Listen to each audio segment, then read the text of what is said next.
देखो बेटा ध्यान से, मैं आपको टीच कर रहा हूं rent free accommodation perquisite. Last class में मैंने आपको टीच किया था ओन्ड बाई एम्प्लॉयर होगा या हायर्ड बाई एम्प्लॉयर होगा। ओन्ड बाई होगा तो हम ये देखेंगे पॉपुलेशन कितनी है, 10 लाख तक है, 7.5% ऑफ सैलरी। 10 लाख से ज्यादा 25 लाख तक है, 10% ऑफ सैलरी। और अगर 25 लाख से ज्यादा पॉपुलेशन है 15% ऑफ सैलरी। और अगर हायर्ड बाई एम्प्लॉयर है तो उस केस में actual hire charges paid by employer और 15% of salary which average higher. इस बेस पे वैल्यूएशन निकालेंगे। सैलरी की डेफिनेशन क्या होगी, basic salary, DA forming, commission हमेशा लिया जाएगा, बोनस भी लेंगे, taxable portion of all allowances लेंगे, प्लस एक आइटम और लिखा हुआ है जिसके बारे में आगे पता चलेगा, ऑल मॉनेटरी बेनिफिट्स। लेकिन इसके अंदर एडवांस सैलरी नहीं आएगी, एरियर्स ऑफ सैलरी नहीं आएगी, किसी भी तरीके का परकेजेस भी नहीं आएगा। इसको टीच करने के बाद मैंने कहा था गवर्नमेंट एम्प्लॉय का तो पहले ही पढ़ा दिया था कि जो भी rent as per government rules या लाइसेंस फीस होगी वो टैक्सेबल होगा। इस पे बेस क्वेश्चन करवाने के बाद फिर मैंने कहा था अब मैं आपको फर्निश्ड अकोमोडेशन टीच करता हूं, अगर साथ में आपको फर्नीचर और मूवेबल एसेट्स भी दी जा रही हैं। तो मैंने कहा था आप ये मानो आपको दो चीजें मिल रही हैं, एक तो आपको रहने के लिए घर मिल रहा है और साथ में आपको फर्नीचर दिया जा रहा है। घर का वैल्यूएशन तो ऊपर वाले चार्ट से निकाल लोगे, और फर्नीचर का वैल्यूएशन कैसे निकालोगे उसके लिए हम क्या करेंगे, हम देखेंगे फर्नीचर ओन्ड बाई एम्प्लॉयर है और हायर्ड बाई एम्प्लॉयर है। अगर ओन्ड बाई एम्प्लॉयर है तो हम कर देंगे डेप्रिसिएशन के रेस्पेक्ट में बेनिफिट 10% ऑफ सैलरी, और हायर्ड बाई एम्प्लॉयर है तो actual hire charges paid by employer. इसके बाद फिर मैंने टीच किया था होटल एकोमोडेशन। और होटल एकोमोडेशन मैंने आपको टीच करके ये कहा था कि अगर उसको होटल दिया जा रहा है तो होटल में क्योंकि आपको घर के अलावा बहुत सारे और भी बेनिफिट्स मिलते हैं, इसलिए हम 15% की जगह कंपैरिजन करेंगे 24% ऑफ सैलरी से। 24% ऑफ सैलरी और एक्चुअल होटल चार्जेस विच एवरेज लोअर। तो एक तरीके से ये हायर्ड बाई एम्प्लॉयर ही हो गया, लेकिन जो 15% था उसकी जगह 24% क्यों किया गया है, मैंने बताया था होटल के अंदर केवल आपको एकोमोडेशन नहीं मिलता है, बहुत सारे और बेनिफिट्स भी मिलते हैं। फिर मैंने कहा था ये नोट ढंग से कर लेना, पेपर में बहुत ज्यादा आता है, एमसीक्यू इस पे बेस्ड कई बार पेपर में आ चुका है। अगर hotel accommodation in connection with transfer दिया जाता है, मतलब आप पहले कहीं जॉब कर रहे थे फिर दूसरे शहर में ट्रांसफर कर दिया गया और वहां पे होटल दिया गया, तो जो पहले 15 दिन के लिए होटल दिया जाएगा वो आपके लिए एग्जेम्प्ट हो जाएगा। 15 डेज इन एग्रीगेट तो वो आपके लिए एग्जेम्प्ट होगा जो 15 दिन के लिए आपके लिए दिया जाएगा। और सही भी है, दूसरे शहर में जब आप ट्रांसफर होके जाते हो तो जब तक एकोमोडेशन नहीं मिल रहा है तब तक होटल में रह लो, तो 15 दिन सफिशियंट होते हैं, 15 दिन का एग्जाम कर दिया। लेकिन 15 दिन से ज्यादा होटल में अगर रहते हो तो 15 दिन तक का एग्जाम होगा, उससे ज्यादा जो होटल में रहोगे उस पर आपके लिए टैक्स पे करना पड़ेगा। इसके बाद दो तीन थ्योरी के पॉइंट टीच करूंगा, दो पॉइंट्स बस केवल टीच करूंगा थ्योरी के, फिर प्रैक्टिकल पे दोबारा आ जाऊंगा। लेकिन पहले टीच करता हूं कंसेप्ट ऑफ रिमोट एरिया। ये भी केवल और केवल एमसीक्यू के तरीके से आएगा, इस पे प्रैक्टिकल क्वेश्चन नहीं बनेगा किसी भी कॉस्ट पे। अगर रिमोट एरिया में आपको एकोमोडेशन दिया जाता है तो वो एग्जेम्प्ट होता है। एग्जेम्प्ट होता है, यहां पे लिखा हुआ है रूल्स आर नॉट एप्लीकेबल, मतलब जो वैल्यूएशन रूल्स हैं वो एप्लीकेबल नहीं होंगे, इसका मतलब ही हो गया कि वो एग्जेम्प्ट हो जाएगा। रूल्स नॉट एप्लीकेबल का मतलब ही हो गया एग्जेम्प्ट हो गया। तो पहले तो ये समझ लो रिमोट एरिया का मतलब क्या होता है, सुनसान एरिया जहां आबादी नहीं रहती है, जहां आदमी बिल्कुल दिखाई नहीं देता है, दूर दूर तक सुनसान एरिया, उसको रिमोट एरिया कहा जाता है। तो रिमोट एरिया की डेफिनेशन में लिखा हुआ है an area located at least 40 kilometre away from A town having population not exceeding 20,000। जिस टाउन की पॉपुलेशन 20,000 से ज्यादा नहीं है उससे भी 40 किलोमीटर दूर, मतलब टाउन एक बहुत छोटा सा हो और उससे भी 40 किलोमीटर दूर, मतलब एक ये टाउन आप लिख लो, इसकी पॉपुलेशन 20,000 या उससे कम होनी चाहिए, 20,000 और लेस, 20 से ज्यादा इसकी पॉपुलेशन नहीं होनी चाहिए, और इसमें आप 40 किलोमीटर ऐड कर दो, तो ये जो एरिया होगा इसको कहा जाएगा रिमोट एरिया। सोचो आप, एक तो ये छोटा सा टाउन, इसी में इतने बस 20,000, 20,000 बहुत ज्यादा नंबर्स नहीं होते हैं, बहुत छोटे से नंबर्स होते हैं, उससे भी 40 किलोमीटर दूर, उसके बाद जो एरिया होता है उसको कहा जाता है रिमोट एरिया। और यहां पे अगर आप काम करते हो माइनिंग साइट में, ऑनशोर एक्सप्लोरेशन साइट्स में, प्रोजेक्ट एग्जीक्यूशन साइट्स में, डैम साइट में बांध वगैरह बन रहा है, पावर जनरेशन साइट्स में, ऑफशोर साइट्स में। तो यहाँ पे किसी साइट पे अगर आप काम कर रहे हो रिमोट एरिया के अंदर और वहां पे आपको रहने के लिए अकोमोडेशन दिया गया, तो वो तो एग्जाम्ड वैसे भी होना चाहिए, क्योंकि बहुत पॉसिबिलिटी है यहाँ पे आप अपने फैमिली को लेके गए तो गए नहीं होंगे, यहाँ तो केवल और केवल ऑफिस के काम से गए होंगे, आपकी फैमिली कहीं दूसरी जगह जरूर रह रही होगी।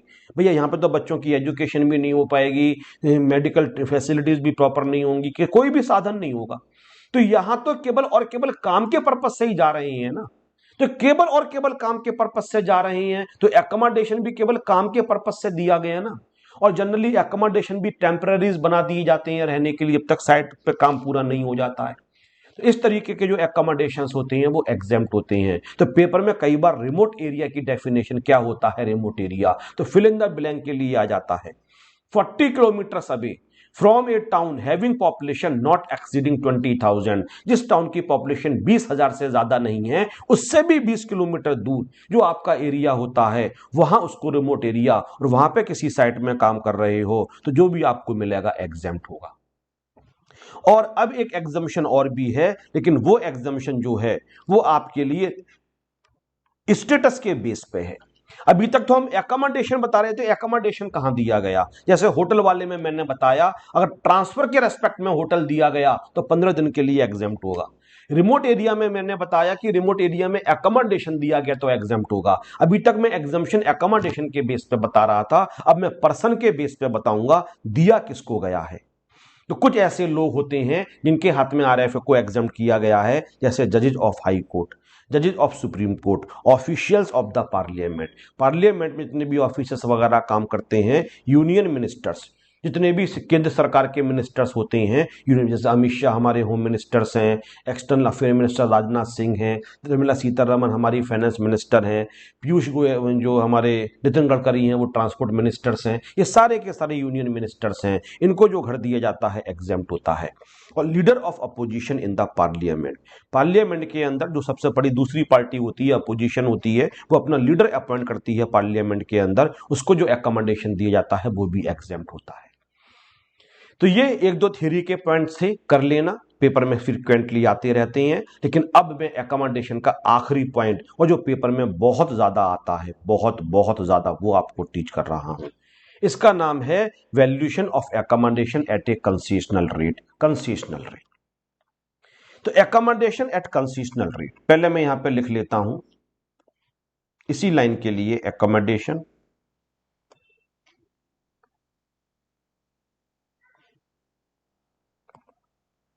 Eight a concessional rate paper में बहुत ज्यादा आता है, सीरियसली करने की रिक्वायरमेंट है, एकोमोडेशन का ही आखिरी पॉइंट है। पहले कंसेशन रेट का मतलब समझो, दो चीजें होती हैं, एक को कहा जाता है फ्री में मिलना, एक को कहा जाता है कंसेशन रेट पे मिलना। मैं तुमसे पूछता हूं कि ये पेन मैंने तुम्हें फ्री में दे दिया, अभी नया नया खरीद के लेके आया और मैंने तुम्हें फ्री में दे दिया, तुम्हें कितना बेनिफिट हुआ? तो तुम मुझसे पूछोगे सर ये बताओ पेन आपने कितने का खरीदा? मैंने कहा ये पेन मैंने 8,000 रुपए का खरीदा। तो आप कहोगे सर क्योंकि आपने 8,000 रुपए का खरीदा और हमें फ्री में दे दिया तो हमें 8,000 रुपए का बेनिफिट हो गया। मैं दूसरा क्वेश्चन पूछता हूं, मैं तुमसे ये पूछता हूं कि ये पेन मैंने तुम्हें फ्री में तो नहीं दिया लेकिन 1,000 रुपए का दिया, तो तुम्हें कितने का बेनिफिट हुआ? तो तुम मुझसे ये बोलोगे कि सर आपने ये पेन खरीदा था 8,000 रुपए का, ये पेन आपने 8,000 रुपए का खरीदा और ये पेन आपने हमें 1,000 रुपए का दे दिया, तो 1,000 रुपए आपने हमसे लिए तो आपका कितना बेनिफिट हुआ? आपका बेनिफिट 7,000 रुपए का हुआ। अब ये फ्री में नहीं दिया, मैंने कहा नहीं मैं फ्री में नहीं दूंगा, थोड़ा सा पैसा तुमसे चार्ज करूंगा मैं। तो पहले तुमने कहा इसकी हमें वैल्यू बता दो, इसकी वैल्यू कितनी है? मैंने कहा 8,000 रुपए वैल्यू है। तो आपने कहा जो चीज 8,000 रुपए की थी उसके लिए हमें 1,000 रुपए पे करने पड़े, तो हमें कितने की वो चीज पड़ी? 7,000 रुपए की पड़ी। तो अगर मैं तुम्हें 8 फ्री में देता हूं तुम्हारा बेनिफिट 8,000 होगा, तुमसे 1,000 रुपए लेता हूं तो तुम्हें मैंने कंसेशन रेट पे दिया, सस्ता दिया, फ्री में नहीं दिया, तो आपको कितना बेनिफिट हुआ? कितना सस्ता मिला? 7,000 रुपए सस्ता मिला, तो आपका बेनिफिट कितना हो गया? 7,000 रुपए। तो अगर एम्प्लॉयर रहने के लिए केवल घर दे देता है और कुछ भी एम्प्लॉय से नहीं लेता है, उसको कहते हैं रेंट फ्री एकोमोडेशन, फ्री। लेकिन बॉस कहता है देखो ये घर की चाबी तुम्हें रहने के लिए घर दूंगा, लेकिन मैं तुमसे 100 रुपए पर मंथ रेंट लूंगा या मैं तुमसे 500 रुपए पर मंथ रेंट लूंगा। मैं मार्केट के बराबर रेंट नहीं ले रहा हूं, लेकिन नॉमिनल रेंट में तुमसे लूंगा 1000-1200 रुपए या 100 रुपए या 500 रुपए रेंट लूंगा, तब इसको कहा जाता है accommodation at A consistent rate. तो अगर आपको कोई भी चीज फ्री में मिलती है तो वो फ्री बेनिफिट, थोड़ा सा पैसा देना पड़े, जो एक्चुअल वैल्यू है उससे कम पैसा देना पड़े, तो वो बन जाता है कंसेशनल। तो हम कैसे निकालेंगे वैल्यूएशन? तो पहले तो आप क्या करना, valuation as if it is rent free accommodation, as if it is rent free accommodation, rent free accommodation.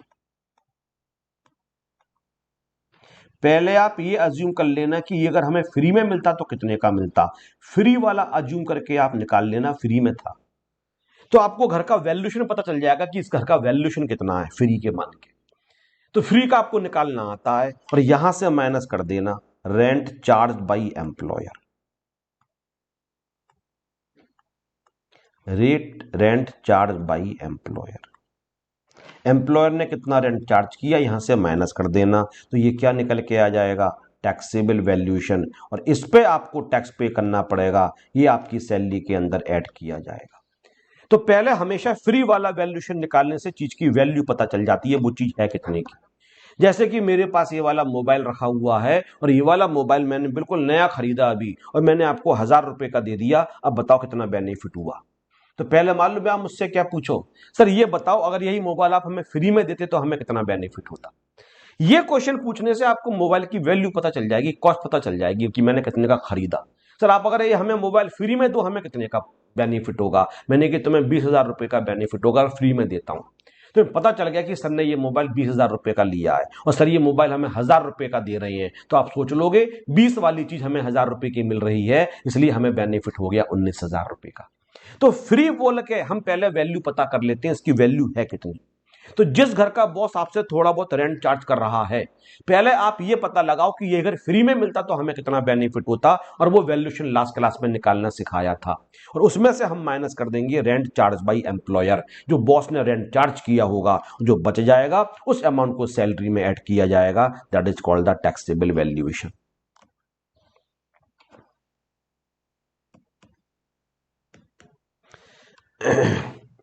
ये वाला क्वेश्चन जल्दी से करके दिखाइए, क्वेश्चन नंबर 17। सर पॉपुलेशन क्या है, शिव कुमार ने पूछा है। अच्छा, क्वेश्चन के अंदर पॉपुलेशन नहीं गिवन है, तो पॉपुलेशन मान लेते हैं 17,50,000। अज्यूम कर लो इसके अंदर पॉपुलेशन 17,50,000।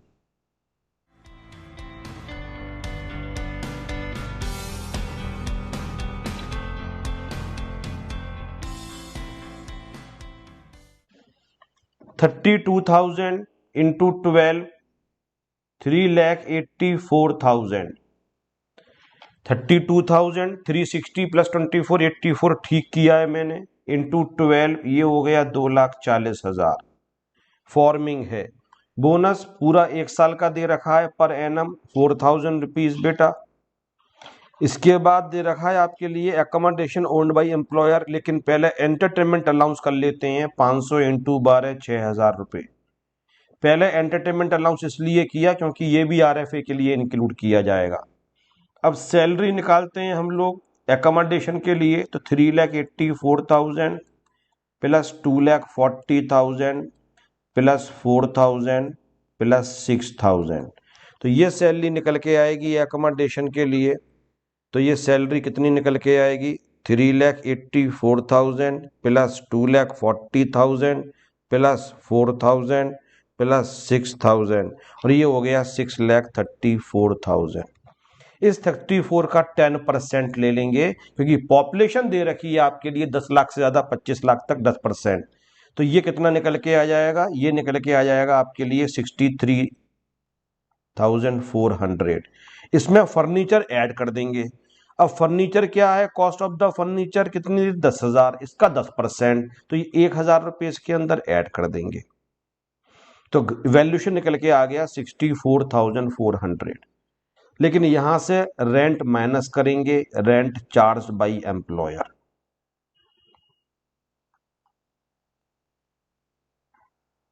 और एम्प्लॉयर ने कितना रेंट चार्ज किया हुआ है, वो दे रखा है आपके लिए 1200 रुपये पर मंथ। तो 1200 इंटू 12, 14,400 को उसको माइनस कर देंगे। तो 64,400 में से माइनस कर देंगे 14,400, तो ये एग्जैक्टली निकल के आ जाएगा 50,000 accommodation at a concessional rate. तो 64,400 इसमें से 14,400 माइनस कर देंगे तो निकल के आ जाएगा 63,300। 50,000 इसको टोटल कर लेते हैं। तो 50,000 में ऐड किया 6,000, फिर ऐड किया 4,000, फिर ऐड किया 2,40,000, फिर ऐड किया 3,84,000। एक आपका निकल के आ गया 6,84,000। 50,000 रुपये डिडक्शन माइनस कर दिया तो 6,34,000 is the correct answer. 6,34,000 is the correct answer, और इस आंसर पे आपको टैक्स पे करना पड़ेगा। इसके बाद आता है नेक्स्ट परक्विजिट, जिसको कहा जाता है यूज ऑफ मोटर कार, और जनरली ये भी पेपर में जरूर मिलता है। दो ही पर्क बड़े पर्क होते हैं केवल, एंट्री एकोमोडेशन और मोटर कार। बाकी सारे पर्क छोटे छोटे से होते हैं, बस दो पर्क। और इसका जो वैल्यूशन होता है उसका रूल होता है रूल 3 सब रूल 2। जो रेंट फ्री एकोमोडेशन का वैल्यूशन था वो 3(1) में दे रखा था, इसका 3(2) में दे रखा है। तो कार दे रखी है आपके लिए होनली for personal purposes, होनली for personal purposes. आपके बॉस ने आपको कार दी और आपसे कहा ये लो कार चलाओ, अपने फैमिली मेंबर्स के संग घूमो फिरो, जहां भी जाओगे उसके लिए कार दी गई। कहते हैं car exclusively for the only personal purposes या only for the personal purposes. तो कितना टैक्सेबल वैल्यूशन होगा, इसके लिए हम दो पार्ट्स कर देते हैं। जो कार है वो या तो एम्प्लॉयर की होगी या कार एम्प्लॉय की होगी। अगर कार एम्प्लॉयर की है, दो बातें फिर हो जाएंगी। जो एक्सपेंसेस हैं वो एम्प्लॉयर ने बियर करे, या जो एक्सपेंसेस हैं वो एम्प्लॉय ने खुद बियर करे। इसी तरीके से अगर कार एम्प्लॉय की है तो दो केस फिर बना दिए जाएंगे। जो कार के एक्सपेंसेस हैं वो एम्प्लॉयर ने बियर करे या एम्प्लॉय ने खुद बियर करे। पांचवा केस पॉसिबल ही नहीं है। कार या तो एम्प्लॉयर की होगी या कार एम्प्लॉय की होगी। एक्सपेंसेस एम्प्लॉयर कर रहा है या एक्सपेंसेस एम्प्लॉय कर रहा है। और कार एम्प्लॉय की है, दो केस बन जाएंगे, एक्सपेंसेस एम्प्लॉयर कर रहा है या एक्सपेंसेस एम्प्लॉय कर रहा है।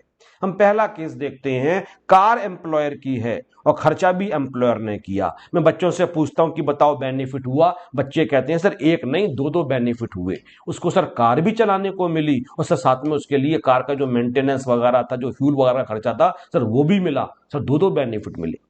मैं कहता हूं बॉस ने कार की चाबी तो दे दी, लेकिन कहा कि खर्चा हम नहीं करेंगे, खर्चा तो हमें खुद करना पड़ेगा। तो बताओ उसको बेनिफिट हुआ? बच्चे कहते हैं हाँ सर बेनिफिट हुआ, लेकिन एक ही बेनिफिट हुआ कार का। खर्चा तो वो खुद अपना ही कर रहा है, केवल कार का बेनिफिट हुआ। फिर मैं पूछता हूं बेटा कार अगर एम्प्लॉय की है और खर्चा एम्प्लॉयर ने किया, तो मैंने कहा उसको बेनिफिट हुआ? हाँ सर बेनिफिट हुआ, लेकिन सर कार का बेनिफिट नहीं हुआ, कार तो एम्प्लॉय की खुद की है। उसको केवल सर एम्प्लॉयर खर्चे का बेनिफिट हुआ, क्योंकि बॉस ने सर पेट्रोल का खर्चा दे दिया, वो उस पर टैक्स पे करेगा। और मैं आखिरी केस पूछता हूं कि बेटा कार एम्प्लॉय की है और खर्चा भी एम्प्लॉय ने किया। बच्चे हंसने लगता है। मैंने कि हंस क्यों रहे हो सर, इसमें बेनिफिट कहां हो रहा है?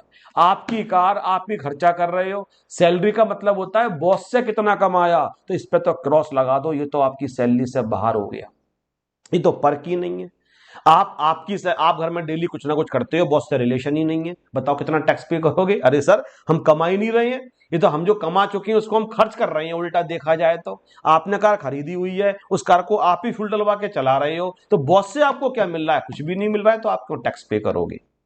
तो अगर आपको कोई भी पर्क बनाना है तो एम्प्लॉयर से बेनिफिट मिलना जरूरी है। सैलरी का मतलब होता है आपके बॉस ने आपके लिए कितना पे किया, दैट इज योर बेनिफिट।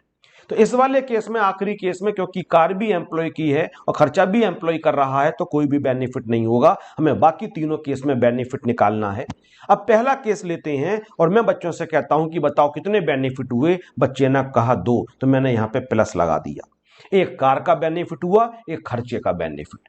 मैं पूछता हूं बेटा, कार एम्प्लॉय की है, 1 साल आपको चलाने के लिए दी गई, किस चीज का बेनिफिट हुआ? सर कार के डेप्रीशिएशन का बेनिफिट हुआ। कार आपने चलाई सर, लेकिन कार का डेप्रीशिएशन कौन बियर कर रहा है? बॉस। अगर कार 10 लाख रुपए की थी तो आपको 10 लाख का बेनिफिट नहीं हुआ, क्योंकि कार आपको यूज करने के लिए दी है, परमानेंटली आपको नहीं दी गई है। और 1 साल की सैलरी निकालनी है और 1 साल आप कार चलाते हो और 1 साल के बाद कार की कॉस्ट अगर 9 लाख रुपए रह जाती है तो आपने कार कितने लाख की चला ली? 1 लाख की चला ली, मतलब उसके डेप्रिसिएशन के बराबर चला ली। तो यहां पे हम ऐड करते हैं 10% ऑफ कॉस्ट ऑफ कार। जो भी एम्प्लॉयर के लिए कार की कॉस्ट होती है उसका 10% हम डेप्रिसिएशन। तो सर ये तो काफी हद तक जो फर्नीचर वाला था 10%, हाँ बिल्कुल वही हो गया, वहां पे भी 10% था, यहां पे भी 10%। ये तो कार का हो गया और साथ में बॉस ने खर्चा भी बियर किया, तो सर कितना बेनिफिट हुआ? सर बॉस ने जो भी खर्चा बियर किया तो प्लस कर देते हैं इसके अंदर, actual expenses borne by employer. Boss ने जो भी एक्सपेंसेस के लिए बियर किया होगा उसको ऐड कर देते हैं और ये टैक्सेबल वैल्यूशन निकल के आ गया। फिर मैं कहता हूं बेटा इसी तरीके से दूसरा केस कर लेते हैं। कार अगर एम्प्लॉयर की है और खर्चा एम्प्लॉय ने किया, तो सर खर्चे का बेनिफिट तो हुआ ही नहीं, केवल कार का हुआ। तो कार का कितना बेनिफिट हो जाएगा? तो बच्चे कहते हैं 10% ऑफ कॉस्ट ऑफ कार। तो जो भी कार की कॉस्ट होगी उसका 10%, and that will be the benefit, और इस अमाउंट पे आपको टैक्स पे करना पड़ेगा। फिर मैं स्टूडेंट से पूछता हूं कि कार मेरी है, मेरे बॉस ने कहा बंसल जी कार चाहिए, मैंने कहा सर कार तो मेरे पास है। बोले चलो कोई बात नहीं, खर्चे के पैसे हमसे ले लिया करो, जो भी खर्चा होगा हम देंगे। तो मुझे एक्सपेंसेस का बेनिफिट हुआ। तो कितना बेनिफिट हुआ? बच्चों कहते हैं सर बहुत सिंपल है निकालना, actual expenses borne by employer. जो भी बॉस ने खर्चा किया, बोर्न बाय एम्प्लॉयर। देखो कितना लॉजिकल चल रहा है, income tax is highly logical जो भी चल रहा है। फिर मैं एक बात और भी पूछता हूं, इस केस में साथ में अगर आपको ड्राइवर भी दिया जाए तो कितना बेनिफिट होगा? इस केस में अगर आपको ड्राइवर भी दिया जाए, तो मैं बच्चों से कहता हूं कि अगर इस केस में मुझे ड्राइवर भी दिया जाता है तो ड्राइवर की जो सैलरी होगी वो मेरे हाथ में टैक्सेबल हो जाएगी, इसलिए मुझे उसके लिए भी ऐड करना पड़ेगा, ड्राइवर की सैलरी के लिए भी। तो यहां पे मैंने ऐड कर दिया salary of driver paid by employer. जो भी ड्राइवर को बॉस सैलरी पे कर रहा है, आप ड्राइवर सर्विसेज आपको दे रहा है, कार आपकी चला रहा है, वाह क्या बात है। और सैलरी कौन पे कर रहा है ड्राइवर को? बॉस। तो आपकी तो इनकम हो गई। अगर आपने खुद ड्राइवर रखा होता तो अपनी जेब से आप सैलरी पे कर रहे होते, ड्राइवर को एंजॉय कर रहे हो और सैलरी आपका बॉस दे रहा है। मैं कहता हूं बेटा इस केस में अगर आपको ड्राइवर दिया जाए, बॉस बोले मैं आपको साथ में ड्राइवर भी दूंगा और खर्चों के साथ साथ, तो सर सेम आपके लिए हो जाएगा salary of driver paid by employer.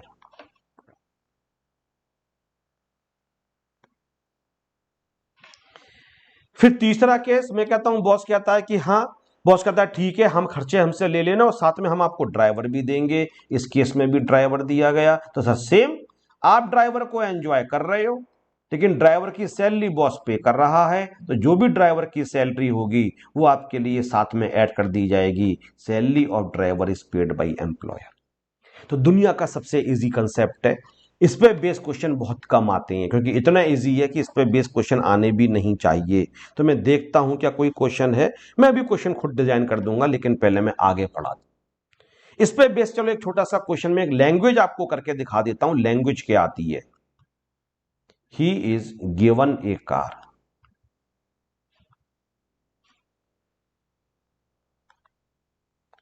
Cost of car 7,50,000 for his personal purposes, expenses are also met by employer ₹58,000। अब सैलरी के क्वेश्चन में ये लैंग्वेज दे रखी हो तो आपको निकालना पड़ेगा what will be the taxable valuation, how much amount will be added in the salary for the purpose of gross salary. तो पहले पहचानो केस कौन सा है। पहले देखो कार किसकी है, he is given a car, car दी गई है। अगर उसकी अपनी कार होती तो लैंग्वेज लिखा होता ही has a car, but he is given a car, car is given provided by the employer, इसलिए एक पहला केस हो गया, कार एम्प्लॉयर की हो गई। अब देखते हैं खर्चा किसने किया, expenses are also met by employer, जो खर्चा है वो भी बॉस ने किया, तो पहला वाला केस हो गया। तो एक तो कार के डेप्रिसिएशन का बेनिफिट होगा, तो कार की कॉस्ट 750, एक तो 10% हो गया 75,000 रुपए, और बॉस ने जो खर्चा किया 58,000, वो बेनिफिट और हो गया, तो 1,33,000, और ये अमाउंट सैलरी के अंदर ऐड किया जाएगा। और साथ में अगर ड्राइवर भी होता तो लिखा होता he is also given A driver and salary of driver paid by employer 5,000 rupees per month, तो 5,000 इंटू 12, इसके अंदर 60,000 रुपए और ऐड कर देते, आपका आंसर निकल के आ जाता। ये हो गया पहला केस, इसको 1 नंबर दे देते हैं पहला। फिर दूसरा जो कार क्वेश्चन में दे रखी है, Holi for official purposes.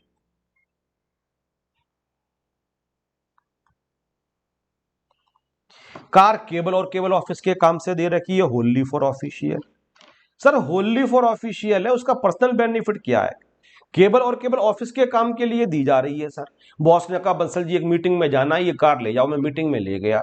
Boss ने कहा कि बंसल जी आपको वहां पे गुड्स ड्रॉप करने के लिए जानी है, तो आप इस कार में चले जाओ। बॉस ने कहा ये कार ले जाओ, वहां पे आपको ये एक एग्रीमेंट साइन करवा के लेके आना है। मेरा क्या बेनिफिट हो रहा है?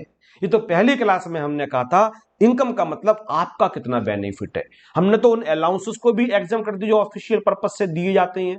टूर एंड ट्रैवलिंग अलाउंस दिया गया, जो खर्चा किया गया वो हमने माइनस कर दिया था। क्यों? उसका हमें बेनिफिट ही नहीं हो रहा, उसका बेनिफिट तो बॉस को हो रहा है। हमें कन्वेंस अलाउंस दिया गया, जो खर्चा था वो हमने माइनस कर दिया। क्यों? हमें बेनिफिट ही नहीं है खर्चे का, वो तो बॉस अपने काम से हमें कहीं भेज रहा है। हमें यूनिफॉर्म अलाउंस दिया गया, हमने जो मेंटेनेंस पे खर्चा कर दिया खरीदने पे, वो हमने माइनस कर दिया। क्यों? हमने अपने शौक से यूनिफॉर्म थोड़ी नहीं पहनी, हमने तो बॉस के कहने से यूनिफॉर्म पहनी। तो जब कार केवल और केवल ऑफिशियल पर्पज से मुझे दे रहे हो तो मुझे क्या मतलब? तो it is not a perquisite.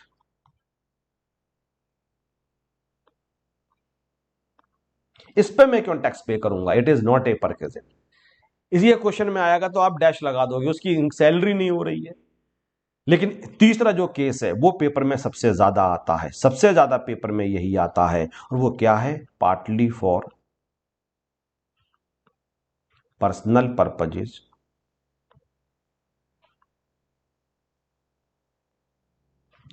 And partly for official purposes.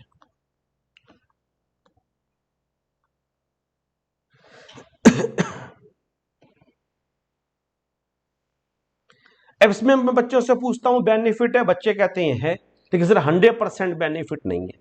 जितना आपने पर्सनल पर्पज से चलाया सर वो तो आपका बेनिफिट है, और जितना ऑफिशियल चलाया वो बेनिफिट नहीं है। इस पे टिक कर दिया, इस पे क्रॉस लगा दिया। तो हम कितने पे टैक्स पे करेंगे? सर अपना वो बेनिफिट निकाल लो जो आपको पर्सनल लेवल पे हो रहा है। पर्सनल कितनी कार चला रहे हो आप, वो आपका बेनिफिट है, उस पर तो टैक्स पे करोगे। लेकिन ऑफिस के काम से जो कार चला रहे हो सर उस पर टैक्स पे नहीं करोगे, तो उसको हटाना पड़ेगा। तो ठीक है, इसको सॉल्व करते हैं, इसको आगे करते हैं। तो हमने 2 पार्ट कर लिए कार एम्प्लॉयर की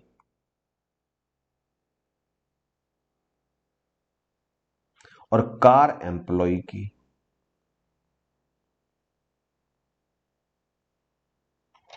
कार अगर एम्प्लॉयर की है तो 2 बातें फिर हो जाएंगी, और कार एम्प्लॉय की है तो एक ही बात रहेगी, तो 2 बातें नहीं हो पाएंगी। तो कार अगर एम्प्लॉयर की है तो एक बात हो जाएगी, एक्सपेंसेस एम्प्लॉयर ने किया होगा, या फिर एक्सपेंसेस किसने किया होगा? एम्प्लॉय ने किया होगा।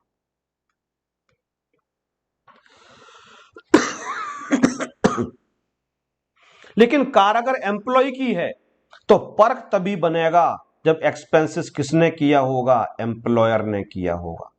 कार भी एम्प्लॉय की और खर्चा भी एम्प्लॉय कर रहा है अपना पर्सनल, तो फिर फर्क कहां बनेगा? देखो ऊपर वाले में भी मैंने क्रॉस लगा दिया था, कार भी एम्प्लॉय की, मेरी गाड़ी, और मैं ही खर्चा कर रहा हूं, तो किस बात की सैलरी? तो सर अगर कार एम्प्लॉय की है तो वो पर्क तभी बनेगा जब खर्चा एम्प्लॉय कर रहा होगा, अदरवाइज वो नहीं बनेगा। अब एक एक करके तीनों केस को निपटाएंगे। तो पहले पहले केस की बात करते हैं। कार एम्प्लॉयर की है और खर्चा भी एम्प्लॉयर कर रहा है। मैं कहता हूं बेटा कितने बेनिफिट हुए? बच्चे कहते हैं सर 2 बेनिफिट हुए। मैं कहता हूं वेरी गुड बेटा, आप बिल्कुल सही जा रहे हो। ये बताओ बेनिफिट कितना हुआ? अब बच्चे अगर बोलेंगे डेप्रिसिएशन का 10%, तो गलत हो जाएगा। कार तो डेप्रिशिएट दोनों टाइम में कर रही है, जब ऑफिशियली चल रही है तब भी डेप्रिशिएट हो रही है और जब पर्सनल चल रही है तब भी डेप्रिशिएट हो रही है। मुझे तो केवल उतना डेप्रिसिएशन पर टैक्स पे करना चाहिए ना जो उतना मेरा पर्सनल पर्पज से डेप्रिसिएशन हो रहा है। मैं बोलूंगा खर्चों के रेस्पेक्ट में कितना बेनिफिट हुआ, आप कहोगे actual expenses paid by employer, तो एम्प्लॉयर ने तो दोनों पर्पज से खर्चा किया होगा। तो जब ऑफिशियल पर्पज से जो खर्चा किया उस पर मैं क्यों टैक्स पे करूंगा? मेरे लिए जो खर्चा किया गया वो मेरी इनकम है, मैं उस पर टैक्स पे करूंगा। तो हम डिवाइड कैसे करें डेप्रिसिएशन को 2 हिस्सों में? हम खर्चे को 2 हिस्सों में डिवाइड कैसे करें कि कितना ऑफिशियल है कितना पर्सनल है? ये सबसे बड़ा क्वेश्चन अराइज होता है। तो इसका एक तरीका तो बेटा ये होता है कि हम ये मान लेते हैं कि कंपनी लॉग बुक को मेंटेन करती है। लॉग बुक क्या होती है? सारी डिटेल्स, कार कितने बजे निकली, किस काम से निकली, ऑफिस के काम से निकली या पर्सनल काम से निकली। और एक आदमी बैठा होगा, एक एम्प्लॉय बैठा होगा, कार जब भी निकलेगी तो उसकी रीडिंग नोट कर लेगा और पूछेगा ऑफिस के काम से ले जा रहे हो, पर्सनल काम से, वो नोट कर लेगा किस काम से ले जा रहे हो। फिर देख लेगा कितने किलोमीटर कार आपने चलाई उस काम के लिए। और ईयर के एंड में उसने हमें डिटेल्स निकाल के दे दी कि पर्सनल पर्पज से कार चली 22,000 किलोमीटर और ऑफिशियल के काम से जो कार चली वो चली 11,000 किलोमीटर। अब हमें रेशियो मिल गया, कितना हो गया? 2:1 का रेशियो मिल गया हमें। पर्सनल पर्पज से गाड़ी चलाई पूरे साल में 22,000 और ऑफिस के काम से गाड़ी चलाई 11,000 मैंने। तो अब मुझे क्या मिल गया? अनुपात मिल गया। वो कितना मिल गया? 2:1 मिल गया। तो अब जितना भी आपका डेप्रिसिएशन होगा उसका जो 2/3 निकल के आएगा वो हमारे लिए बन जाएगा सैलरी। और जो भी खर्चा होगा, क्योंकि गाड़ी का खर्चा केवल टाइम के बेस पे नहीं होता है, गाड़ी हमेशा चलने के बेस पर डेप्रिशिएट भी होती है और चलने के बेस पे फ्यूल का कंजम्पशन भी होता है। तो चलने किलोमीटर के बेस पे हम ये डिसाइड करेंगे कितना ऑफिशियल चली, कितना पर्सनल चली, और उस अनुपात में पर्सनल वाला बेनिफिट निकाल के टैक्सेबल कर दिया जाएगा। तो एक्ट में यह भी ऑप्शन दे रखा है कि अगर बॉस लॉग बुक को मेंटेन कर रहा है तो आप ये देख लो कितना ऑफिशियल को आपने चलाया, कितना पर्सनल चलाया। लेकिन लॉग बुक कितनी कंपनीज मेंटेन करती हैं? बहुत कम। It is very difficult to maintain the log book. कितने सारे एम्प्लॉय होते हैं, कितनी सारी कार होती है, फिर तो एक डिपार्टमेंट यही बन जाएगा। जब भी गाड़ी निकल रही है तो एक आदमी डायरी में नोट कर रहा है कितने किलोमीटर रीडिंग देख रहा है, कितनी रीडिंग है। हाँ भाई साहब कार कहाँ लेके जा रहे हो, कंफर्म करवाओ कि ऑफिशियल लेके जा रहे हो, पर्सनल लेके जा रहे हो। फिर लौट के आ रही है, फिर कार की रीडिंग को नोट कर रहा है, फिर दूसरी कार निकल रही है। तो यही काम चलता रहेगा। तो company generally do not maintain the log book. वो लॉग बुक के लिए जनरली मेंटेन नहीं करती हैं। अब अगर लॉग बुक मेंटेन नहीं है तो अब किस तरीके से निकाला जाए? अब तो पता ही नहीं हमें कितना हमने ऑफिशियल चलाया, कितना हमने पर्सनल चलाया। और मैं हमेशा कहता हूं जब भी लॉजिक हार जाता है तो डिसीजन पे पहुंचने के लिए हमें कोई डिसीजन लेना पड़ता है। मैं हमेशा कहता हूं कि 2 फ्रेंड्स आपस में बात कर रहे हैं, ए और बी। ए कहता है भाई चल कॉफी पीते हैं, चाय पीते हैं। दूसरा कहता है नहीं यार कोल्ड ड्रिंक पीते हैं। अब बताओ क्या करेंगे? अब बहुत देर तक तो ये क्या करेंगे, एक लॉजिक से हराने की कोशिश करेंगे। बोले यार कोल्ड ड्रिंक भी कोई चीज होती है यार, कितनी चीनी होती है कोल्ड ड्रिंक के अंदर, फैट भी बढ़ाती है। कॉफी अच्छी चीज होती है और कॉफी से क्या होता है कि आप तरोताजा फील करते हो। तो भी अपने लॉजिक देगा कॉफी के अंदर ये होता है, इसके अंदर चाय के अंदर निकोटिन होती है, कॉफी में कैफीन होती है जिससे नशा होता है, इसकी हैबिट लग जाती है, ये नहीं पीनी चाहिए, इससे एसिडिटी भी होती है। कोल्ड ड्रिंक क्या है, लेके थोड़ी सी पी ली बस अपना। तो कोई ना कोई लॉजिक दोगे। टाइम निकला जा रहा है, फिर एक तो हार के बोलना पड़ेगा एक के लिए, चल छोड़ यार तेरी बात मानी कोल्ड ड्रिंक पी लेते हैं। लॉजिक से डिसाइड ही नहीं हो पा रहा है लॉजिक से। तो हमेशा हर जगह लॉजिक लगाना चाहिए, लेकिन कई बार लॉजिक जब से डिसाइड नहीं हो रहा है तो डिसीजन कैसे लोगे? कुछ तो पीना पड़ेगा ना कॉफी और कोल्ड ड्रिंक के अंदर। तो जब यहां पे आपके पास लॉग बुक मेंटेन नहीं है तो क्या करें बताओ, कैसे निकालें? तो सरकार ने एवरेज बेसिस पे एक अमाउंट यहां पे लिख दिया और सरकार ने का जो एक्ट में अमाउंट लिखा हुआ है वही अमाउंट टैक्सेबल होगा। अब इससे मतलब हमें नहीं है कि आपने कितना चलाया कितना नहीं चलाया, हमने एक्ट में एक अमाउंट लिख दिया है और हमेशा वही अमाउंट टैक्सेबल होगा, क्योंकि हमारे पास रेफरेंस के लिए लॉग बुक नहीं है। तो रटना पड़ेगा, हाँ रटना पड़ेगा। ऊपर वाले केस में लॉजिक लगा के आपको पता लग जाएगा, लेकिन यहां पे लॉगबुक मेंटेन होती तो नहीं रटना पड़ता, और लॉगबुक मेंटेन नहीं है तो आपको रटना पड़ेगा। और वो क्या हो जाएगा, वो इस बात पर डिपेंड करेगा कार की कैपेसिटी कितनी है, कार 1600 सीसी या उससे कम की है या कार 1600 सीसी से ज्यादा की है। क्यूबिक कैपेसिटी, कार की जो फ्यूल की कंज्यूम करने की एफिशिएंसी होती है, उसको मेजर करने की यूनिट को कहते हैं सीसी, क्यूबिक कैपेसिटी। इसको लीटर में कन्वर्ट करते हैं तो 1.6 लीटर निकल के आता है। इंजन की कैपेसिटी कितनी है पूछते हैं, पावर की बात नहीं कर रहे हैं, पावर हॉर्स पावर में होती है, अगर आपको जरा सी भी साइंस आती है तो। यहां हम इंजन की फ्यूल की एफिशिएंसी की बात कर रहे हैं। जितने कम सीसी की कार होती है उतना कम कार का फ्यूल कंजम्पशन होता है, उतना गाड़ी का एवरेज ज्यादा होता है। और जितनी ज्यादा कार की सीसी होगी, मतलब कार ज्यादा फ्यूल को कंज्यूम कर रही है, ज्यादा फ्यूल को बर्न कर रही है, तो वहां पे एवरेज बहुत कम हो जाएगा। तो अगर मारुति की ऑल्टो लेते हो तो वो 1000 सीसी की है, तो उसका एवरेज वो कहते हैं 18-19 के आसपास एवरेज मिल जाता है। लेकिन अगर सीसी हम करते हैं 2200 सीसी की गाड़ी है या 2000 सीसी की गाड़ी है, तो एवरेज केवल 7 या 8 निकल के आएगा। तो सर इससे फर्क क्या पड़ता है, जब आप ज्यादा फ्यूल को बर्न कर रहे हो तो ज्यादा एनर्जी क्रिएट हो रही है, तो गाड़ी की परफॉर्मेंस बेटर हो जाती है। ऑल्टो आप उठाने की कोशिश करोगे तो एकदम से नहीं भागेगी, हल्के हल्के से उठेगी वो, उसकी स्पीड बढ़ाने में आपको बहुत एक्सीलेटर पे पैर देना पड़ेगा, टाइम लगेगा। और जिसकी कैपेसिटी ज्यादा है, वो फ्यूल बहुत बर्न कर रहा है, एनर्जी एकदम से है, तो जरा सा एक्सीलेटर दोगे एकदम से भागेगी। तो जो लोग बिल्कुल खुली सड़क पर चलाते हैं और जिनको थोड़ा रेसिंग देने में मजा आता है, उनकी सीसी बहुत ज्यादा होती है, कार भागती है बिल्कुल स्मूथली, क्योंकि एकदम से ज्यादा ताकत निकल रही है। लेकिन ज्यादा ताकत निकल रही है, उसका एवरेज भी कम हो जाता है, बहुत कम। और छोटी कार होती है, उसका फ्यूल कम बर्न हो रहा है, तो उसका एवरेज भी ज्यादा हो जाता है। तो ये हम कार के इंजन की बात नहीं कर रहे, फ्यूल एफिशिएंसी की बात कर रहे हैं। जो कार है वो 1600 सीसी या उससे कम की है या 1600 सीसी से ज्यादा की है, तो ये क्वेश्चन पेपर में आपको दे रखा होगा। तो कार 1600 सीसी की है तो टैक्सेबल वैल्यूएशन हो जाएगा 1800 रुपए पर मंथ। अब ना हमें कार की कॉस्ट देखनी है, ना हमें खर्चे देखने हैं, एक अमाउंट एक में लिख दिया गया 1800 रुपए पर मंथ, और यही टैक्सेबल होगा। लेकिन कार की क्यूबिक कैपेसिटी अगर ज्यादा है तो महंगी कार होगी और पेट्रोल भी ज्यादा खाएगी, तो बॉस को ज्यादा खर्चा करना पड़ रहा है, तो टैक्सेबल वैल्यूएशन होता है 2400 रुपए पर मंथ। तो 1800 रुपए पर मंथ। और अगर बड़ी कार है, बड़ी कार जिसकी क्यूबिक कैपेसिटी 1600 सीसी से ज्यादा की है, तो उस केस में आपका हो जाएगा 1600 रुपए 2400 रुपए पर मंथ, और यही फिक्स्ड होगा।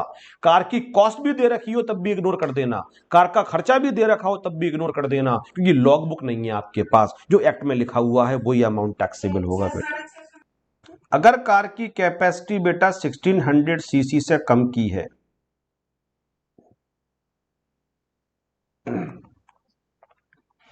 या कार की कैपेसिटी 1600 सीसी से ज्यादा की है,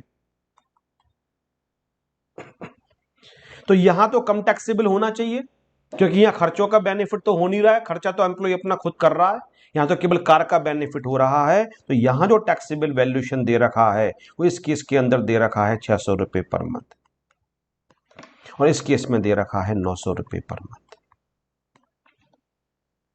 और इन दोनों केस में अगर ड्राइवर भी दिया जा रहा है, इन दोनों केस में अगर ड्राइवर भी दिया जा रहा है, तो ड्राइवर का भी तो आपका जो खर्चा होगा वो दोनों पर्पस से कर रहा है बॉस, ऑफिशियल भी कर रहा है, पर्सनल भी कर रहा है। तो ड्राइवर की सैलरी 8000 रुपए, तुम 8000 रुपए पे क्यों टैक्स पे करोगे भैया? ड्राइवर ऑफिशियल के लिए भी तो गाड़ी चला रहा है ना, ऑफिस के पर्पस से भी, तो उस पर मैं क्यों टैक्स पे करूंगा? तो अगर लॉग बुक मेंटेन होती, हमें परसेंटेज दे रखा होता, तो ड्राइवर की सैलरी को भी 2 पार्ट्स में डिवाइड कर देते, कितना ऑफिशियल है कितना पर्सनल है। लेकिन हम इस क्वेश्चन को ये मान के सॉल्व कर रहे हैं कि हमें यहां पे लॉग बुक तो दे नहीं रखी है। अब ड्राइवर का पंगा भी फंस गया, मुझे ड्राइवर मिला, मैं कहता हूं पूरी सैलरी पे मैं क्यों टैक्स पे करूं सर? ये जो कार है ये ऑफिस के पर्पस से भी तो चला रहा है, तो यहां पे ड्राइवर का भी फिक्स कर दिया गया। अगर साथ में ड्राइवर दे रखा होगा तो आपको 900 रुपए पर मंथ पे और टैक्स पे करना पड़ेगा। तो पहले वाले केस में 1800 प्लस 900, या 2400 प्लस 900, या 600 प्लस 900, या 900 प्लस 900। तो ड्राइवर अगर दे रखा होगा उसका भी फिक्स हो जाएगा 900 रुपए पर मंथ। तो एक छोटा सा क्वेश्चन मैं यहां पे लिखता हूं, करके दिखाऊंगा। Mr X is given a car 1100 CC for official as well as personal purposes, as well as personal purposes.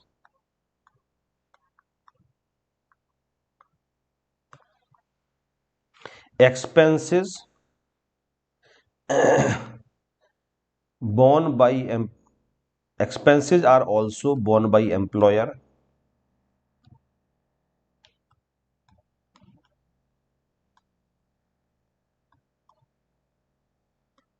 ₹38,600। अब ये आपको सैलरी के क्वेश्चन में दे रखा होगा और आपको ये पता लगाना है what will be the taxable valuation, उसकी सैलरी में कितना ऐड किया जाएगा। तो कैसे करेंगे? तो पहले तो ये देखो केस कौन सा है, पर्सनल है या दोनों पर्पज के लिए है। तो लिखा हुआ है official as well as personal, तो डिसाइड हो गया दोनों वाला है। अब कार किसकी है? He is given a car, तो कार एम्प्लॉयर की है। खर्चा किसने किया है? खर्चा भी एम्प्लॉयर ने किया है। हमें पता चल गया पहला वाला केस है कार भी एम्प्लॉयर की, खर्चा भी एम्प्लॉयर का। अब कार की कैपेसिटी देखो, वो दे रखी है 1100 सीसी। हमें पता चल गया इसमें भी पहला वाला केस है, तो टैक्सेबल वैल्यूएशन फिक्स्ड हो जाएगा 1800 रुपए पर मंथ। जो कार का खर्चा दे रखा है ये कंफ्यूज करने के लिए गिवन है। अगर कार की कॉस्ट भी दे रखी होती वो भी कंफ्यूज करने के लिए गिवन होती। यहां पे केवल टैक्सेबल वैल्यूएशन डायरेक्टली निकल के आ जाएगा 1800 into 12, that is 21,600 and that is the taxable valuation. 18,600 का काम तब होता जब कंपनी लॉग बुक को मेंटेन करती, और एग्जाम में ऐसा क्वेश्चन कभी नहीं आएगा क्योंकि प्रैक्टिकल लाइफ के अंदर भी बहुत रेयर ऐसा होता है कि कंपनी लॉग बुक को मेंटेन करती है। तो हमेशा आपके लिए हमेशा सीसी दे रखा होगा, उसके बेस पे केस को डिसाइड करोगे और जो भी अमाउंट इस चार्ट में लिखा हुआ है that will be the taxable amount. अगर मैं यहां पे लिख देता कार विद ड्राइवर, तो जो 1821,600 है इसके अंदर मुझे 900 रुपए पर मंथ और ऐड करने पड़ते, तो 900 इंटू 12 इसका मतलब 10,800 रुपए, और 10,800 में और ऐड कर देता, फिर जो निकल के आता वो बन जाता आपका टैक्सेबल वैल्यूएशन। तो मैं एक छोटा सा क्वेश्चन लिख रहा हूं यहां पे। He is given a car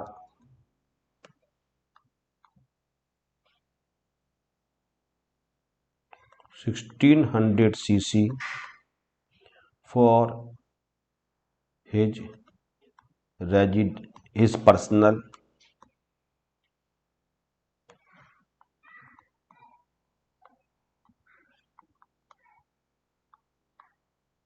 as well as official purposes.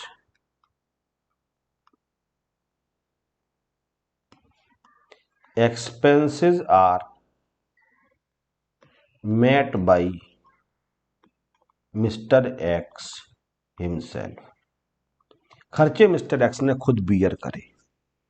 तो देखो ध्यान से, ये वाला है he is given a car for his personal as well as official purposes, expenses are made by Mr X himself. कितना टैक्सेबल वैल्यूएशन होगा मैं ये जानना चाहता हूं, तो मैं ये आंसर पूछ रहा हूं अंश से। अंश बताओ कितना टैक्सेबल होगा बेटा? 7200 इज द राइट आंसर बेटा। He is given a car, इसका मतलब हो गया कार एम्प्लॉयर की है।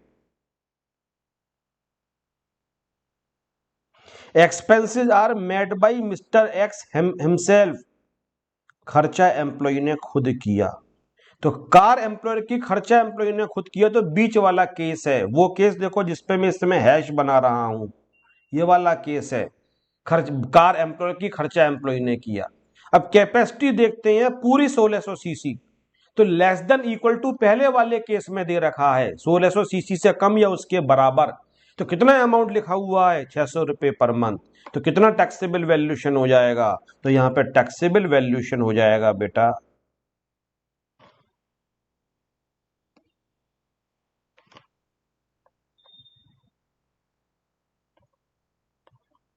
टैक्सेबल वैल्यूएशन हो जाएगा 600 into 12 that is 7200।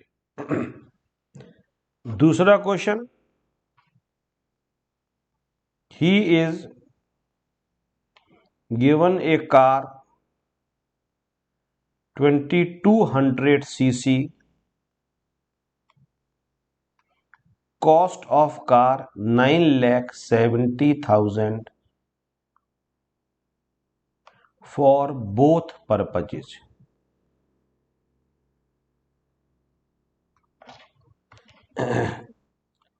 Expenses are also met by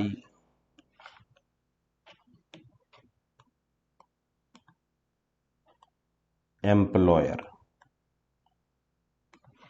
he is given a car with driver, यहां पे मैं लिख रहा हूं विद ड्राइवर, मैं ड्राइवर के संग देना चाह रहा था। Expenses are also made by employer ₹57,500, और बॉस ने जो खर्चा किया वो 57,500 दे रखा है। आपको यहां पे निकालना है टैक्सेबल वैल्यूएशन। कितना टैक्सेबल वैल्यूएशन होगा? 39,600 is the correct answer. Very good बेटा, वेरी गुड। देखो, कार भी एम्प्लॉयर की है, खर्चा भी एम्प्लॉयर ने किया, तो पहला वाला केस होगा, ये तो कंफर्म्ड है। कार की कैपेसिटी 2200 सीसी दे रखी है, तो 1600 सीसी से ज्यादा का हो गया, तो टैक्सेबल वैल्यूएशन निकल के आएगा 2400 रुपए पर मंथ। तो यहां लिखते हैं टैक्सेबल वैल्यूएशन 2400 इंटू 12, और ये आ जाएगा 28,800। अब इसमें ड्राइवर का ऐड करेंगे, क्योंकि साथ में ड्राइवर भी दिया गया, और वो 900 इंटू 12 दे रखा है 10,800, तो ये हो जाएगा 39,600। 39,600 इज द करेक्ट आंसर। तो इतना सिंपल सा चार्ट है। कार के बिना पेपर कभी नहीं बनता है। कार से आपके लिए बहुत सारे क्वेश्चंस मिलने वाले हैं, तो बहुत ढंग से करके जाना कार के लिए। अगर पर्सनल पर्पज से है तो ये पेपर में बहुत कम आएगा, क्योंकि यहां तो बस सीधे डेप्रिसिएशन खर्चे को ऐड करना है। पेपर में जनरली आता है तो जो बोथ पर्पज के लिए आता है, कार पर्सनल भी दे रखी है, ऑफिशियल भी दे रखी है, तब कार का कितना टैक्सेबल वैल्यूएशन निकल के आएगा। अब आखिरी चीज बचती है, कार एम्प्लॉय की, खर्चा एम्प्लॉयर ने किया। तो कार का तो बेनिफिट नहीं हो रहा है, केवल खर्चे का बेनिफिट हो रहा है, तो मैंने यहां पे लिखा actual expenses met by employer, जो बॉस ने खर्चा किया। लेकिन ये खर्चा तो दोनों पर्पज से किया। अब ये खर्चा दोनों पर्पज से किया, तो सरकार कहती है इसमें से अगर हम ऑफिशियल वाला माइनस कर दें तो पर्सनल वाला बच जाएगा। हमने कहा हाँ, तो सरकार ने ठीक है ऑफिशियल वाला माइनस करते हैं। आप लॉजिक समझने की कोशिश करो तो समझ में आएगा। हम दो तरीके से कोई बात बता सकते हैं। सपोज करते हैं आपके पास, आपको 10 किलोमीटर चलना है, 10 किलोमीटर आपको चलना है, और आप 7 किलोमीटर चल चुके हो, तो आप कितने किलोमीटर बचे हुए निकालने का क्या तरीका है? पहले टोटल लिख लो, 10 किलोमीटर हम चले, उसमें से 7 किलोमीटर माइनस कर दो, तो 3 किलोमीटर निकल के आ जाएगा। बस ये इतना सिंपल सा लॉजिक है। जो खर्चा किया गया वो दोनों पर्पज से किया गया। अब उसमें ऑफिशियल वाला भी है, उसमें पर्सनल वाला भी है, तो अगर हम ऑफिशियल वाला माइनस कर दें तो पर्सनल बच जाएगा। चलो मैं लिखता हूं, total expenses minus official expenses. तो अगर हम टोटल में से ऑफिशियल एक्सपेंसेस को माइनस कर दें तो ये पर्सनल एक्सपेंसेस हो जाएगा। हाँ सर, बिल्कुल ठीक, ये लॉजिक तो ठीक है। बॉस ने जो भी खर्चा किया होगा उसमें से ऑफिस वाला माइनस कर दो तो आपका बच जाएगा पर्सनल वाला। तो पहले यहां पे टोटल एक्सपेंसेस लिख लिया, तो एक्सपेंसेस मेट बाय एम्प्लॉयर, ये टोटल खर्चा हो गया, वो हमने यहां पे लिख लिया माइनस, और ऑफिस वाला माइनस कर दें। अब क्योंकि लॉग बुक तो है नहीं निकालने के लिए, तो सरकार ने फिक्स कर दिया ऑफिस वाला, या तो 1800 रुपए पर मंथ माइनस करो, या फिर माइनस करो 2400 रुपए पर मंथ। जो यहां पे 1800 2400 लिखा हुआ है उससे कंफ्यूज मत होना, ये अब ऑफिस का माना जा रहा है 1800 2400 रुपए, टोटल में से हम ऑफिशियल माइनस कर देते हैं। अब सरकार ने उल्टा काम किया, अब ऑफिस को माना। अगर 1600 सीसी है उससे बराबर की कार है तो 1800 रुपए ऑफिस का सरकार मानती है, और 1600 सीसी से बड़ी कार है तो 2400 रुपए का मानती है। और साथ में ड्राइवर भी दिया गया होगा, तो इस खर्चे के अंदर ड्राइवर की सैलरी भी इंक्लूड होगी, इंक्लूडिंग ड्राइवर सैलरी। अगर दे रखा होगा ड्राइवर का तो ड्राइवर की सैलरी भी टोटल खर्चे में इंक्लूड कर दो, और यहां पे कितना माइनस कर दो, 900 रुपए पर मंथ ड्राइवर का माइनस कर दो। अब उल्टी अप्रोच सरकार लगा रही है। अब सरकार सीधे टैक्स से बिल नहीं निकाल रही है, टोटल खर्चे में से ऑफिस, ड्राइवर की सैलरी 10,000 रुपए पर मंथ है, या ड्राइवर की सैलरी 20,000 रुपए पर मंथ है, और सरकार ये कहती है बताओ इसमें से तुम्हें कितना बेनिफिट हुआ, भाई टोटल सैलरी में से ऑफिस वाला माइनस कर दो। सर ऑफिस का कितना डिसाइड करें, सरकार ने कहा हमने 900 रुपए पर मंथ ऑफिस का डिसाइड कर रखा है, तो जो भी ड्राइवर की सैलरी उसमें से 900 माइनस कर दो। तो पहले तो सारा खर्चा बॉस ने जो किया वो लिख लो, ड्राइवर की सैलरी करी उसको भी लिख लो, उसको बोलेंगे expenses met by employer including driver salary. फिर कार का ऑफिस वाला माइनस कर दो, ऑफिस वाला। और यहां पे तो हम डायरेक्टली टैक्स पर्सनल वाला निकाल रहे थे, लेकिन अब 1800 हम ऑफिस वाला बोल रहे हैं। तो अगर कार 1600 सीसी है उससे कम की है तो 1800 माइनस कर दो, और 2400 रुपए कम माइनस करेंगे जब 1600 सीसी से ज्यादा की होगी, और साथ में ड्राइवर भी दिया गया होगा, ड्राइवर की सैलरी भी इंक्लूड है, तो ड्राइवर का ऑफिस वाला कितना माना जा रहा है, 900 रुपए पर मंथ माना जा रहा है। तो मैं एक छोटा सा क्वेश्चन खुद और करके दिखाता हूं यहां पे आपके लिए। मैंने यहां पे लिखा he has a car, he has a car, car उसकी अपनी है, और यहां पे मैंने लिखा 1200 CC. Expenses for both purposes met by employer,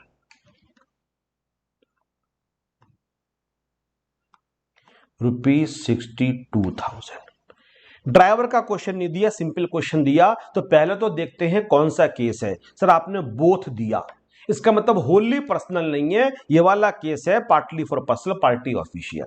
अब कार किसकी है, he has a car, employ की अपनी कार है, तो सर ये सबसे तीसरा वाला केस बन जाएगा, कार एम्प्लॉय की है, और कार एम्प्लॉय की होगी तो खर्चा बॉस को ही करना पड़ेगा, तो खर्चा बॉस ने किया, क्योंकि कार अगर एम्प्लॉय की है और खर्चा भी एम्प्लॉय ने किया तो वो पर्क बनेगा ही नहीं।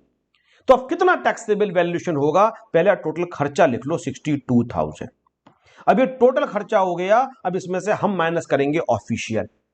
अब देखते हैं कार की कैपेसिटी 1200 सीसी की है, तो क्योंकि 1200 सीसी की है तो हम ऑफिस का मानेंगे 1600 रुपए, तो यहां से माइनस कर देंगे 1600 इंटू 12, सॉरी 1800 रुपए, आई एम सो सॉरी 1800, मैंने 1600 नहीं लिख दी, हाँ 1800 ही लिखा है, ठीक है 1800 रुपए। तो ये कितना हो जाएगा 62,000 माइनस 21,600, तो 62,000, 62,000 में से माइनस कर देते हैं 21,600, तो 62,000 माइनस 21,600, और ये निकल के आ गया 40,400। अगर मैं इस क्वेश्चन में ये देता जो खर्चा है ये विद ड्राइवर है, ये क्वेश्चन विद ड्राइवर होता और खर्चा 62 का ही होता, तो अब 62 के अंदर ड्राइवर की सैलरी भी तो इंक्लूड है, तो पहले तो ऑफिस वाला माइनस कर दो 1800 इंटू 12। अब ड्राइवर की सैलरी भी इंक्लूड है, तो ड्राइवर का ऑफिस का कितना अज्यूम किया गया है 900 इंटू 12, और माइनस कर दो, तो 62,000 माइनस 21,600 माइनस 10,800। अब ये आंसर निकल के आएगा, तो हम ये और कर लेते हैं सॉल्व, तो आंसर आ जाएगा 29,600, आंसर निकल के आ जाएगा। तो ये बहुत प्यारा है, मैं अभी क्वेश्चन करने के लिए दूंगा, तो उन क्वेश्चन को करने में आपको ये चार्ट देखना पड़ेगा, तो अपने अपने मोबाइल में इस चार्ट का स्क्रीनशॉट ले लो, लैपटॉप पे देख स्क्रीनशॉट ले लो, और जिन बच्चों ने क्लासेस मेरी खरीदी हुई हैं वो भी क्वेश्चन लिखें साथ में, क्योंकि मुझे सॉल्व करना है, इसलिए मैं यहाँ पे शॉर्ट में लिखूंगा। Basic salary 40,000 per month, dearness allowance 50,000 per month,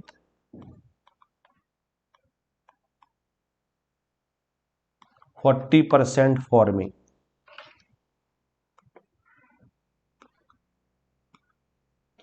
commission 18,000,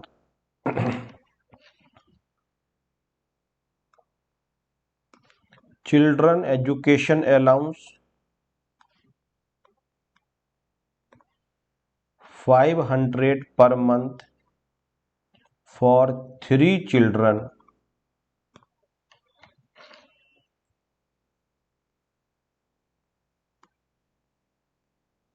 employment tax paid by him ₹1200। He is given furnished accommodation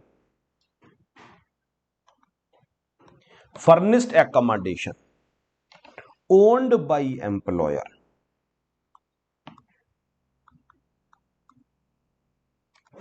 in Mumbai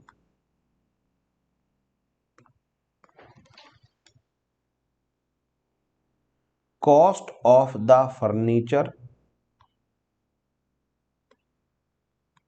₹60,000 employer recovers ₹1,200 per month as rent of house.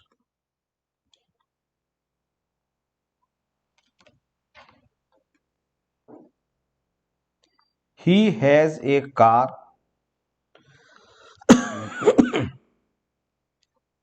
1000 cc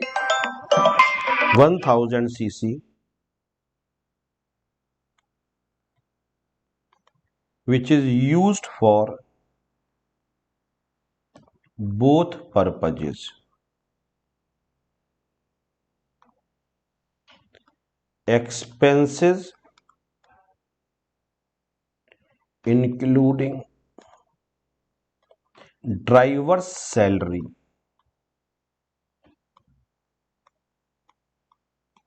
borne by employer ₹58,500. Compute his taxable salary.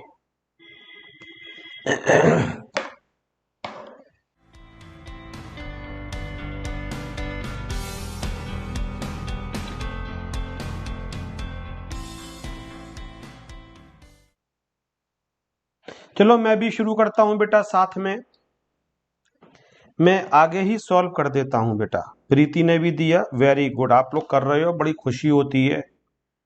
4,80,000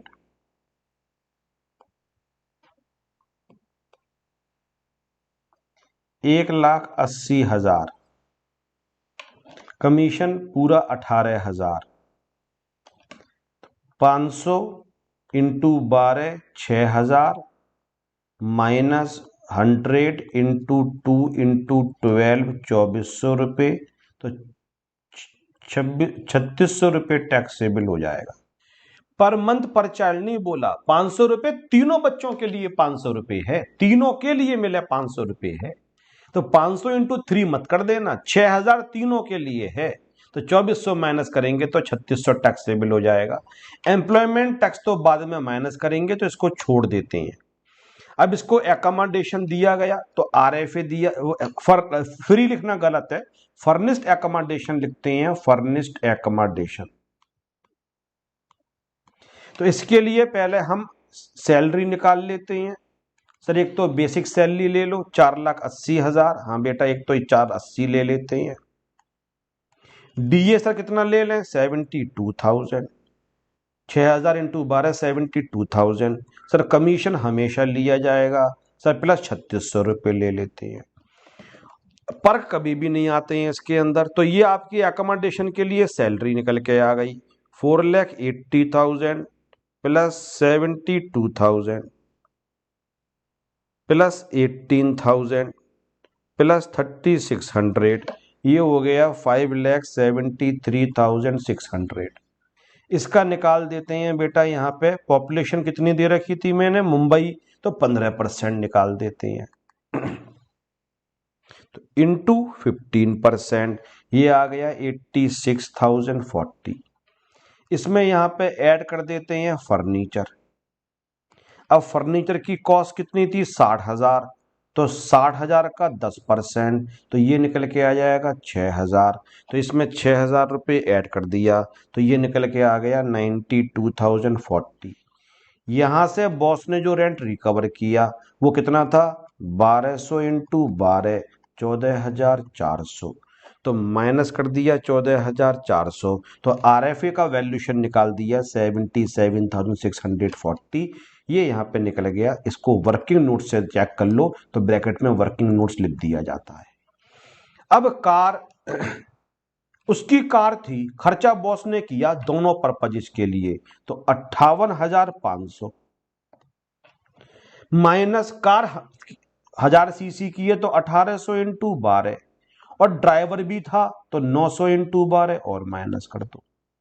तो इसमें हम पहले लिखा 58,500 minus 21,600 minus कर दिया, minus 10,800 कर दिया, तो ये निकल के आ गया 26,100। तो अब हम यहाँ पे ग्रॉस सैलरी निकाल देते हैं, क्योंकि वहाँ पे जगह नहीं है, मैंने वर्किंग नोट्स बना दिए थे।